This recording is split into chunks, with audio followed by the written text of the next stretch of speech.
রমজানের সময় বিক্রমপুরের মানুষ আর কিছু করুক বা না করুক এই সেমাইটা অবশ্যই বানাবে। আর বিক্রমপুরের মানুষ যেরকম শৌখিন তেমনি তাদের খাবারও অনেক শৌখিন। আর বিক্রমপুরের এই সেমাইটা বিক্রমপুরের পাশাপাশি সব জায়গায় অনেক জনপ্রিয়। হেই গাইস, আসসালামু আলাইকুম। সবাই কেমন আছেন? আশা করি সবাই ভালো আছেন। তো প্রতি বছর রমজানের সময় আমাদের বাসায় একটা স্পেশাল সেমাই বানায়, ময়দার সেমাই। তো এটা ওই সেমাই বানানোর মেশিন, এটা দিয়ে ওই সেমাইগুলো বানানো হবে। আগে তো মানুষ এই সেমাইগুলো হাতে বানাতো, কিন্তু এখন মেশিনের সাহায্যে বানানো হয়। আর এই ময়দার সেমাই বানাতে অবশ্যই ময়দা লাগবে। তো আমার মা ময়দা নিয়ে নিল, আর ময়দার মধ্যে পানি মেশাচ্ছে। এই পানি দিয়ে ময়দাগুলো ভালো মতো মেশাতে হবে।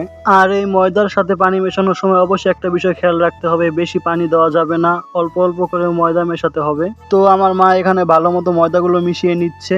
আর এই ময়দা ভালো মতো মেশানো শেষে তারপরে ময়দাগুলো মেশিনের মধ্যে দিয়ে দিতে হবে। আর এই ময়দাগুলো মেশিনের মধ্যে দেওয়ার পর উপর থেকে একজনকে মেশিনটা ঘোরাতে হবে।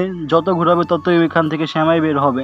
যেদিনে আমাদের বাসায় এই সেমাইটা বানানো হয়, এই মেশিন ঘোরাতে ঘোরাতে আমার হাত ব্যথা হয়ে যায়। তো প্রথমে আমার ছোট ভাই করছিল এই কাজটা।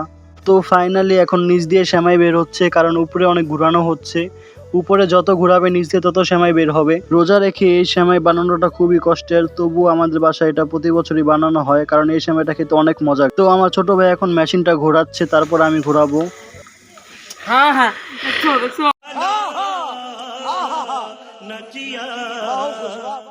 আর আমার এই ছোট ভাই অনেক লাজুক স্বভাবের, ক্যামেরার সামনে আসতেছে না, তবুও ওর একটা ক্লিপ নিলাম যেহেতু ও কাজ করতেছে।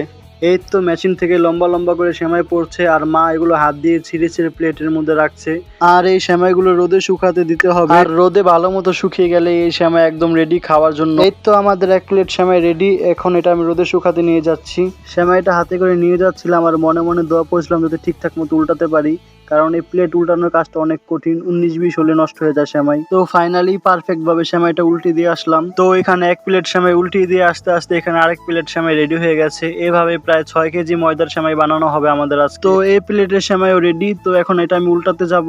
1 প্লেট সেমাই পারফেক্ট ভাবে উল্টিয়ে আমি তো মহা খুশি, মনে হচ্ছে যে বিশ্ব জয় করে ফেলেছি। তাই দ্বিতীয়টা উৎসাহ পেয়ে আবার উল্টাতে গেলাম। তো এটাও ঠিকঠাক মতো আমি উল্টিয়ে দিলাম গাইস। তো এই প্লেটও সফলতার সাথে উল্টিয়ে দিলাম। তারপর আমি নিজেই মেশিন ঘোরানোর জন্য বসে পড়লাম, কারণ আমার ছোট ভাই ক্লান্ত হয়ে গেছে মাত্র 2 পিস বানিয়েই। প্রতি বছরই আমরা এই সেমাইটা বানাতে মাকে সাহায্য করি, কারণ রোজা রেখে এই কাজটা একা করা অনেক কষ্টের। তার কারণ হচ্ছে এই মেশিনটা ঘোরাতে অনেক শক্তির প্রয়োজন, আর এই শক্তিশালী কাজগুলো বাড়ির ছেলেরাই করতে পারে। এই তো অল্প কিছুক্ষণ ঘুরিয়ে আমিও ক্লান্ত হয়ে গেলাম।